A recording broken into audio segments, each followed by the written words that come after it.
Bonjour à toutes et à tous et merci de votre belle fidélité. Jésus marche vers Jérusalem.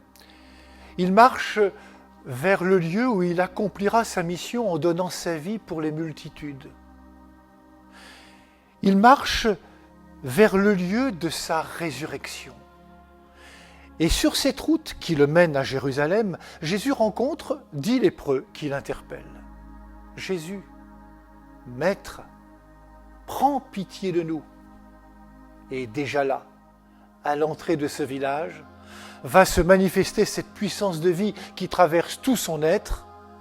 Les 10 lépreux vont être purifiés de leur terrible maladie, mais aussi être réhabilités dans la vie sociale et religieuse de leur temps. Allez vous montrer aux prêtres. En effet, d'après la loi, il revenait aux prêtres d'abord de faire le constat officiel de la guérison, puis d'offrir divers sacrifices à la charge de l'homme guéri et à la mesure de ses possibilités financières.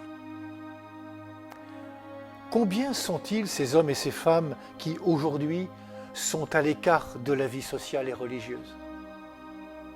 Je pense à celles et ceux qui sont porteurs de handicap, à ces jeunes qui subissent le harcèlement scolaire, à celles et ceux qui subissent violence et rejet parce qu'ils ont une différence, parce qu'ils ne comptent pas économiquement.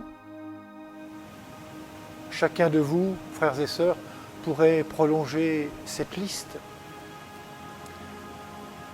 La bonne nouvelle de ce jour, c'est que l'amour du Seigneur n'a pas de frontières. Son action dépasse toutes les frontières et barrières construites par les hommes, qu'elles soient culturelles, religieuses ou politiques.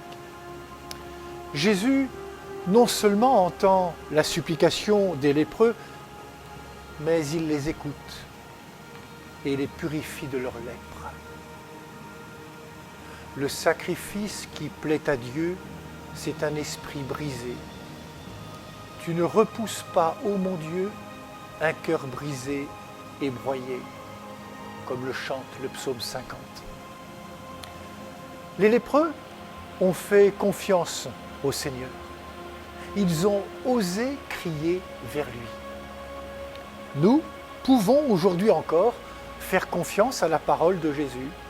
Nous pouvons rencontrer cet homme qui guérit et qui guérit tout le monde.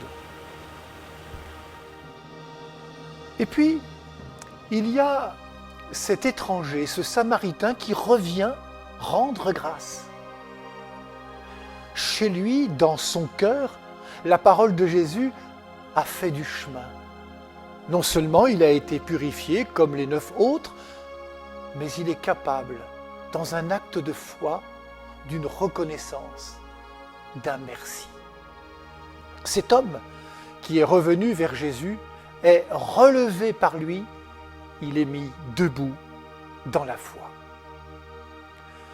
En ce jour où nous fêtons Martin de Tours, on pourrait dire qu'il a été déshabillé de son haillon de lépreux pour le vêtement du salut qui remet debout toute personne dans la dignité. Savons-nous rendre grâce au Seigneur pour le bien qu'il nous fait? Puissions-nous commencer chaque journée en reprenant la prière du psalmiste « Seigneur, ouvre mes lèvres et ma bouche publiera ta louange. » Bonne journée à toutes et à tous. Alléluia.